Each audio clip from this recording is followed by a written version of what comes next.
Let's go.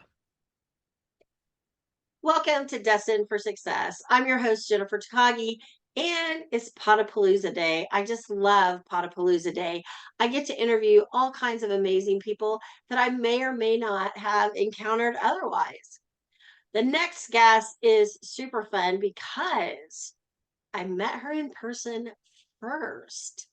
And then we saw each other online. So that's just really it's a whole new dynamic in this day and age. Welcome, my friend Dagmar Fleming, to the stage. Dagmar, how are you today? Oh, I am fabulous, and I am so excited to be here conversing with you and checking into this universal consciousness of success. I love it. So, we did meet actually on something called the Marketers Cruise. And so, how fun is it to do business on a cruise ship? And we did. We met some amazing people. But why don't you share with the audience how you show up in the world, who you help, how you do that? Like what makes Dagmar Fleming Dagmar Fleming? Oh, wonderful. Thank you for asking. So I actually came from an ex-communist country, Poland. I've been in America for the last 30 years and really enjoyed pursuing American dream, college education, corporate career, and I even started my own global consulting company. But then something happened. I had my OMG moment and realized that I wanted to do more than just helping entrepreneurs expand into foreign markets. So I did a 180-degree switch and focused on personal transformation and helping business owners release the emotional and mental blocks that keep them stuck at certain level and not progressing to the next stage of their expansion. I love that. And I mean, our stories, we haven't really ever talked about this, but our stories have some similar parallels. After years in corporate and government work, I made a shift into entrepreneurship, doing leadership development. And then there was a little something missing. And that's when I got into the whole energy side of the world and spiritual healing and personal development. And it's been just a really fun ride. Well, it's a different environment, and you did hint on the realm of energy healing, emotional release. Our stories are very similar. I come from a family background of really true energy healers and spiritual leaders. So, coming to America and focusing on a very corporate development, I felt that the part of me was missing, that there was part of me that was unexpressed. So, by being able to transition from more of a business consulting into personal development, I was able to bring that intuitive insight and way to upshift to the next level by working with my clients more on how they show up in the world and what mindset they bring into their actions. So, what are some things that we could do to, like, I love that intuitive insight. I love the term intuitive leadership, like leaning into that intuitive message. What does that mean for you? And how do you help clients develop more of that? I love teaching my clients how to use intuition in business because every single human being is intuitive. Every single human being has access to this higher wisdom that some people simply call uh, gut feeling. And yet, if we follow that sense within us, we can make decisions in business that are optimized for our success. So, for example, I always advise my clients if you're going to a networking meeting, instead of just marching into the room and finding a corner to hide in, take a moment to scan the room and see if you have that urge to connect with someone. Perhaps something about the demeanor will catch your attention. That inner mind, inner whisper is telling you that is the person that I might be able to connect with very well. And when you do, most magical moments can happen. In fact, I have a personal story. I was at eWomen Network probably 10 years ago at a eWomen Network conference. I was waiting in line to have a seat right at the front of the stage because I wanted to see Sandra Yancy literally within 2 feet. So I stood in the line for 30 minutes. The doors open. I am only the fifth person in line. So I'm marching into that room, looking at 100 tables, knowing the table right in the center by the stage is mine. And then I hear, go to the last row. So Wait, I'm what? thinking, wait, Oh, wait, no, no, absolutely not. I didn't just spend 30 minutes in line to go to the last row. But sometimes when intuition talks to us, it's unfolding major quantum leap.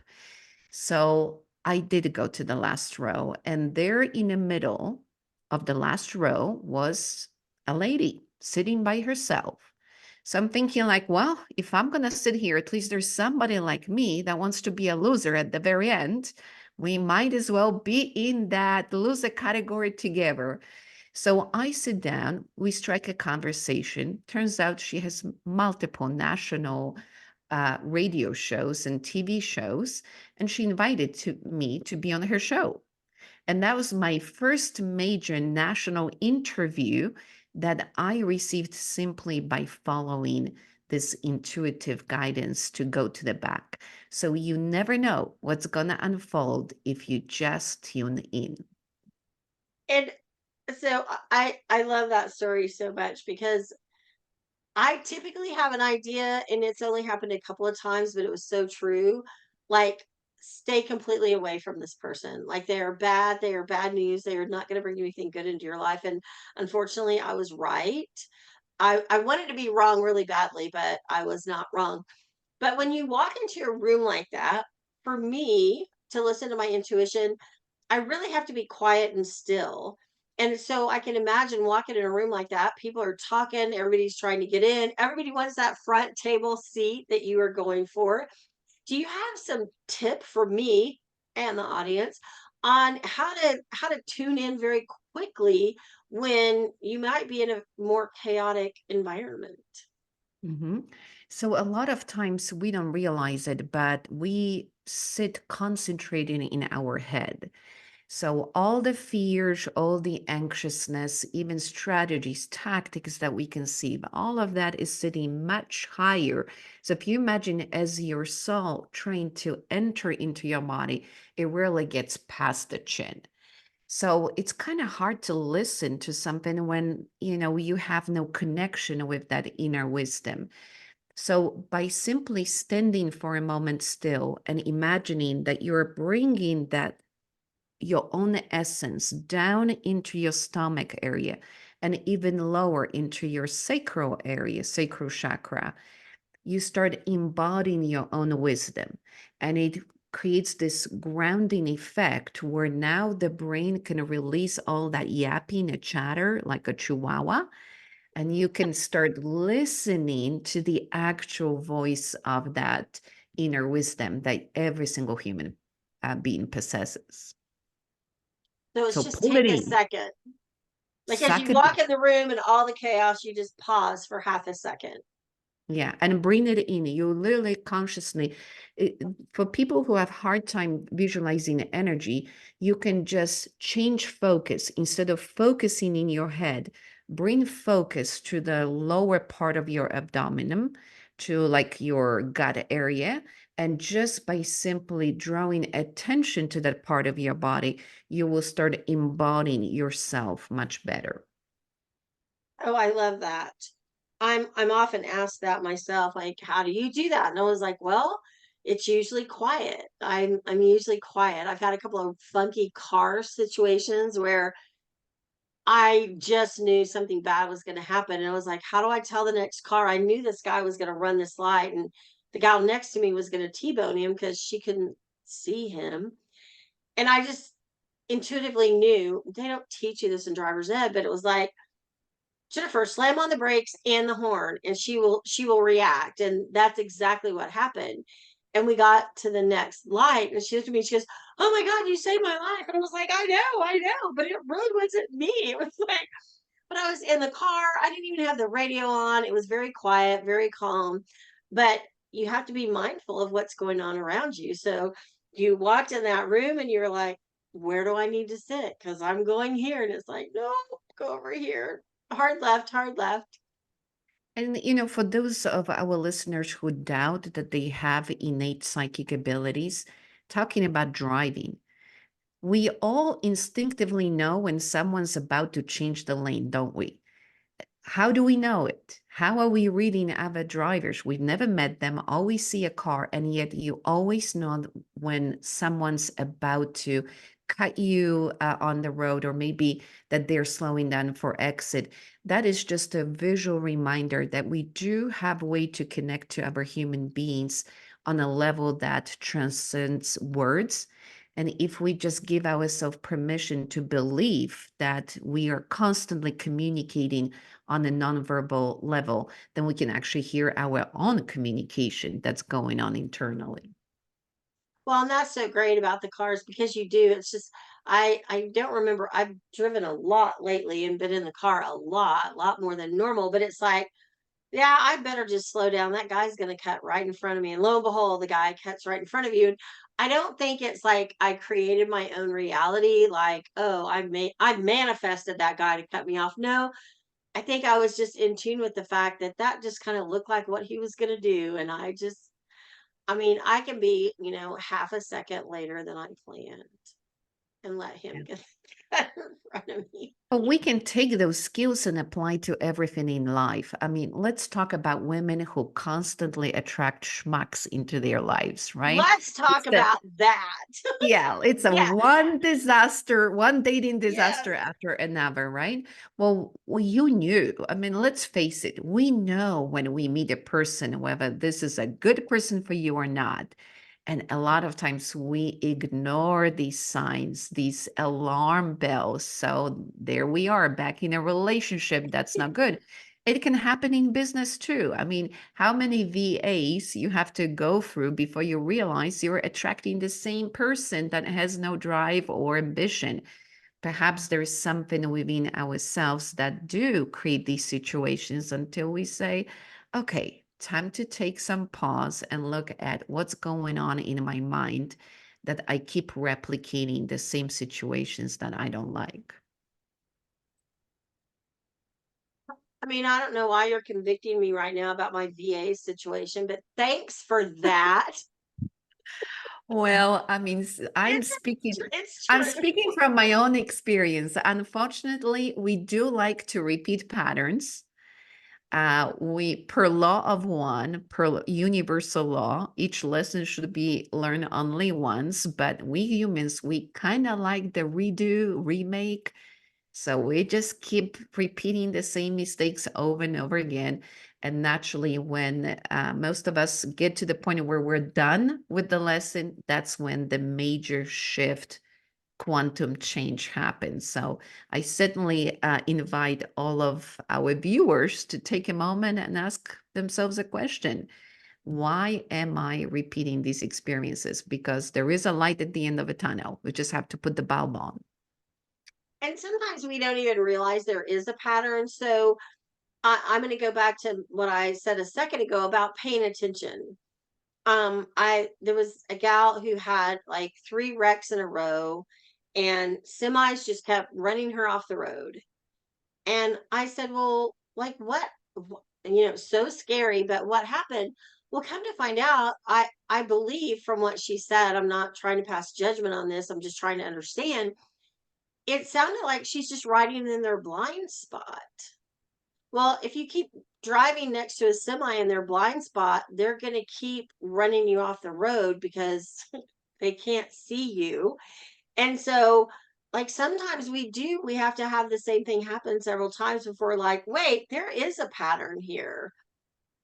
And do I like this pattern? Like, there are some patterns I like and they're really great. And other patterns, maybe I should not stay on that road.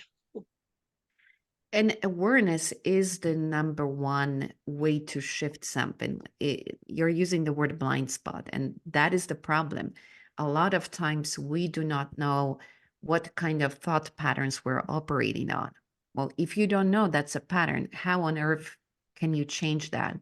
So paying attention to yourself, paying attention to your reality opens the door to something new.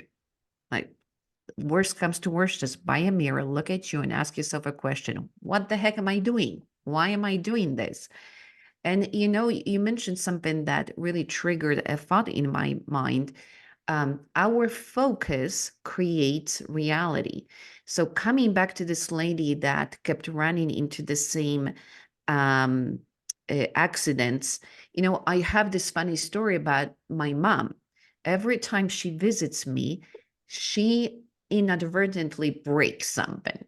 So, last time she put an electric kettle on my oven and fried it completely. Before that, she broke the vacuum cleaner. Every time she comes, something falls apart. And I know that in her mind, she's trying to avoid this so intently that she's actually creating the disasters. Because think about it, if you are hanging on a tree and you're thinking, I don't want to fall, I don't want to fall, I don't want to fall, what is your brain hearing? Fall, fall, fall. Fall. So you're gonna fall. And she's constantly thinking about, I don't want to break it. I don't want to break it. I don't want to break it. So the only thing that her whole consciousness hears is, it's time to break it again. And there it comes. So I would say we do need to be conscious of what's going on in the head, because avoiding a disaster is actually focusing on disaster itself. And then the more you try to avoid an accident, all you're gonna do is produce another one. So these little boys were about 8 years old, and one of them had a little mini bike. And the parents had quite a bit of land, so the boys could like do a lap, go in circles. And the one little boy had not ridden motorcycles much and kept going, I don't want to hit that tree. I don't want to hit that tree. I don't want to hit that tree. And the father of the other little boy said, I watched him go around like 20 times. He was great. And then finally, bam, he hit that tree. And it was because he was so focused on not hitting the tree. Eventually, he hit the tree. So if you focus on what you don't want, your brain doesn't know the negative, right? Like it finds the action verb and goes for that. So you have a thing, unlock your success. So what is something we can do? Listening to our intuition unlocks our success. Being aware unlocks our success. What else you got for us? Well, for all entrepreneurs, I would highly recommend that as you step into that business journey, that you take a moment and really dissect the limiting beliefs that are running in your head. And what I mean by that is, especially when we jump from a corporate career where we feel invincible because somebody else is responsible for results, and I just have to show up and be my beautiful me, and everything just, paycheck just beautifully shows up in my mail and everything's peachy. And then you go into a business journey and suddenly, ooh, now I have to sell. I have to run admin. I have to have a CRM, and I have to write email. And then I have to show up on Jennifer's podcast and sound intelligent. I mean, the pressures is on, right? So I think that when we are business owners, it's very important to take a moment every day and really tune in. What are your unconscious fears? What are you afraid of? I'll never forget the first time I was invited to an interview, a radio interview. I froze. I panicked. I couldn't remember what my name was. I Oh, felt so uncomfortable showing up because there I was coming from 20 plus years in global business career, known in the machinery industry, working with manufacturers. And now I'm going to show up as this woo-woo metaphysical energy healing personal development specialist. And I thought, oh my goodness, I'm just going to kill my career, my 20-year accomplishments in one interview. So I froze. I was so afraid to just show up as me. And I literally had to call my very good friend and say, can you practice with me asking me what my name is? So I can get unblocked and even tell you that I'm Dagmar Fleming. So, I had to really figure out what was going on in my head. Why did I attach so much of my identity to this corporate career that when I started doing something completely different, I felt exposed that somehow I was less off or that people will judge me? And unfortunately, as entrepreneurs, we're constantly under observation, opinion, bias, or judgment of other people. So, it's time to embrace who we are and move forward and say, screw that. I'm just going to show up as me, and the right tribe will find me. Oh my gosh, I love that. The right tribe will find me because I made a big shift too, and it was really a lot to step into. I'm an energy healer. I'm in the spiritual world because I'd always been so, black and white strategy. So I love that you kind of had that same moment of how do I show up like this. So we talked just a second before we hit record, and you have a free gift for our audience. What's that free gift? And we will drop the link in the show notes. But tell us about your gift, what you're offering us today. I'm very passionate about helping business owners break through their artificial money ceilings or any money blocks that they may have. So I would like to share with our viewers 4 ways your brain is sabotaging your checking account.